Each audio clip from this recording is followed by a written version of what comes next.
Eu conheci uma garota chamada Laura há alguns anos, e, para ser honesto, ela sempre foi um pouco instável. Se Laura soubesse que estou contando essa história, especialmente usando seu nome verdadeiro, ela provavelmente ficaria furiosa, então por questões de segurança, vamos chamá-la de Marina.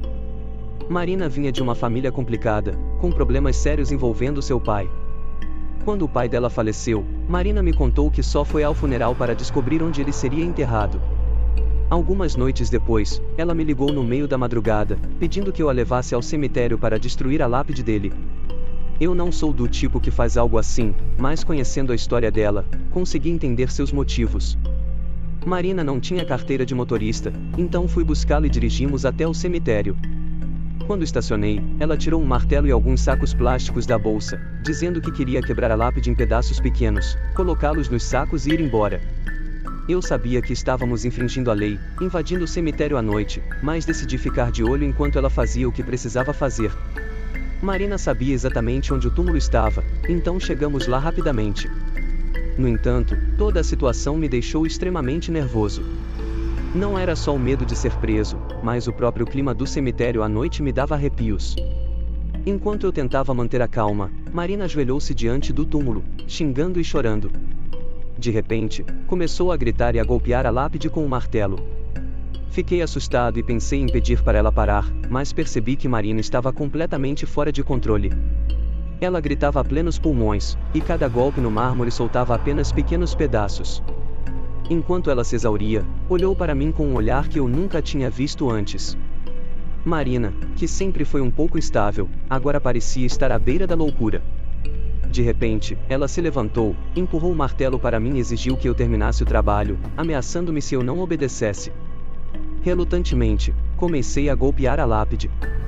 Marina, atrás de mim, ria como uma maníaca. Então, ela puxou uma faca, ajoelhou-se atrás de mim, montou nas minhas costas e começou a sussurrar coisas horríveis no meu ouvido. Fiquei paralisado, com medo de machucá-la, mas ela continuou pressionando a lâmina em sua própria mão, espalhando sangue no meu rosto e no meu pescoço enquanto murmurava palavras que não entendi. Finalmente, Marina se levantou e gritou que aquelas seriam as últimas lágrimas que derramaria por seu pai, levantando a mão ensanguentada para o céu. Quando me ordenou que terminasse de destruir a lápide, percebi que não tinha escolha. Quebrei o que restava e ajudei-a a ensacar os pedaços. Voltamos para o carro sem sermos vistos, e eu a levei para casa.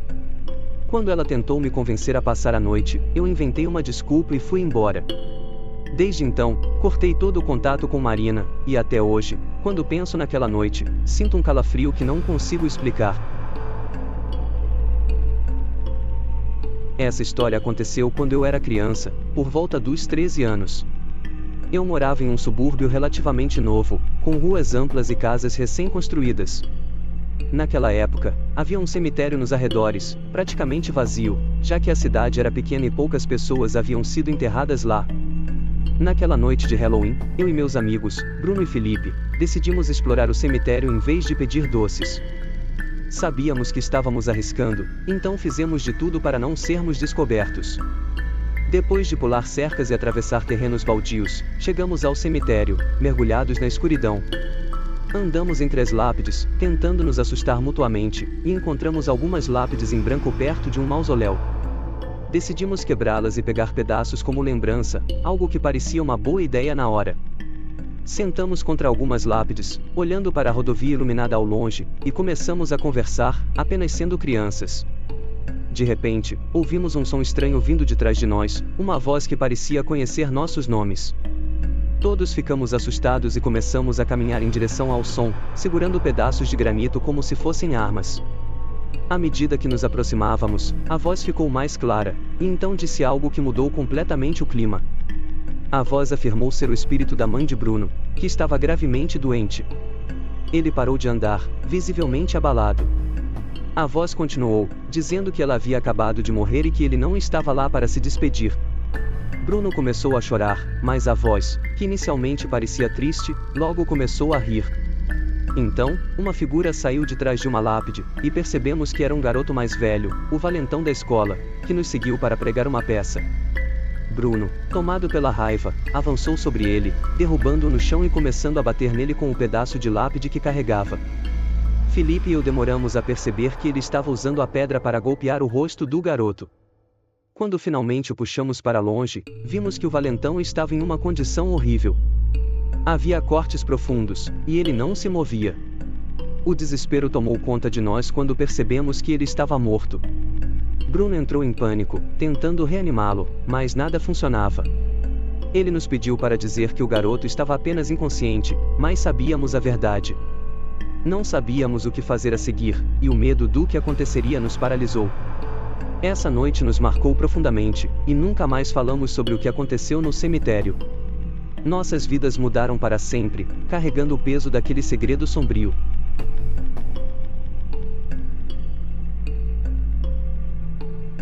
Nunca quis trabalhar como segurança noturno, muito menos em um cemitério. Mas, depois de um incidente em que fui injustamente acusado de agredir um adolescente, minha agência de segurança me transferiu para o cemitério mais antigo da cidade. Não era uma escolha, ou eu aceitava o novo posto, ou estava desempregado. O cemitério era considerado histórico e estava sob vigilância após uma série de roubos de túmulos. Eu era o primeiro guarda a trabalhar lá à noite, o que significava que ninguém podia me contar o que esperar. Na primeira noite, fiz rondas pelo terreno, tentando me acostumar com o ambiente, mas o efeito foi o oposto. O lugar era assustadoramente silencioso, e a escuridão só tornava as coisas piores. Algumas noites se passaram sem incidentes. O trabalho era entediante, e o cansaço dos turnos noturnos começou a me afetar. Eventualmente, comecei a cochilar durante o turno, achando que ninguém perceberia. Na última noite em que trabalhei lá, caí em um sono profundo o suficiente para sonhar. No sonho, uma mulher idosa me atacava com uma pá, cavando meu abdômen. Acordei com um sobressalto, apenas para vê-la do outro lado da janela da cabine. Assustado, saí para investigar, mas não vi ninguém. No entanto, avistei uma figura ao longe, perto das árvores, e decidi segui-la. Enquanto caminhava pelo cemitério, os animais na floresta ao redor começaram a fazer barulhos estranhos, como se estivessem tentando me avisar de algum perigo. Quando finalmente cheguei à parte de trás do cemitério, onde a figura estava, todos os sons pararam de repente. Senti um calafrio subir pela espinha e percebi que estava em cima de um túmulo que havia sido violado recentemente. Foi então que senti mãos ásperas ao redor do meu pescoço, me levantando do chão. Fui jogado contra a terra repetidamente, até que, no último segundo, a pressão desapareceu. Corri para o carro e saí do cemitério o mais rápido que pude, demitindo-me na mesma noite. Desde então, sou assombrado por aquela experiência. Quando estou no trabalho e sinto a tentação de relaxar, vejo a figura daquela mulher, lembrando-me do que aconteceu e da lição que aprendi.